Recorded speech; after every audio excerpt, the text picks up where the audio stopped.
त्याला दुसऱ्या गावाला प्रवासाला जायचं होतं. तसंच निघत निघत पुढं गाडीची वाट पाहत होता. गाडी यायला अर्ध्या पाऊण तासाचा उशीर होता. सावता महाराज शेतामध्ये काम करत होते. त्याला बघितलं आणि हा ग्रस्त त्यांच्या जवळ गेला.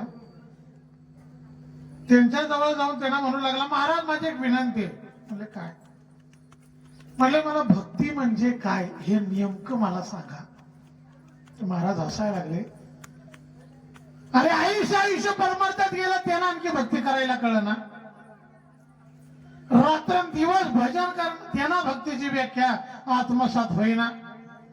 आणि तुला अर्ध्या पाऊण तासाच्या गाडीला उशीर आहे तेवढ्या वेळात तुम्हाला विचारायला भक्ती म्हणजे नेमकं काय? कसं काय याला पटवून सांगावं आता. महाराजांनी एक गोड युक्ती केली. आपण शेतकरी मंडळी आहोत ऐका. महाराज शेतातलं काम करत होते. त्याला म्हणले, ए ऐक इकडे, तुला भक्ती पाहिजे ना, भक्तीची व्याख्या पाहिजे ना, इकडे मला एक सांग, मी आता काय करतोय? त्यानं सांगितलं काम करताय. बर काय काम करतोय? तर म्हणले मिरच्या लावायचं काम करताय. कुठं मिरच्या लावतोय? तर म्हणले सरीला लावताय. मग या अगोदर मिरच्या कुठं होत्या? तर म्हणले त्या वाफ्यात होत्या. बस यालाच भक्ती म्हणतात. विठ्ठल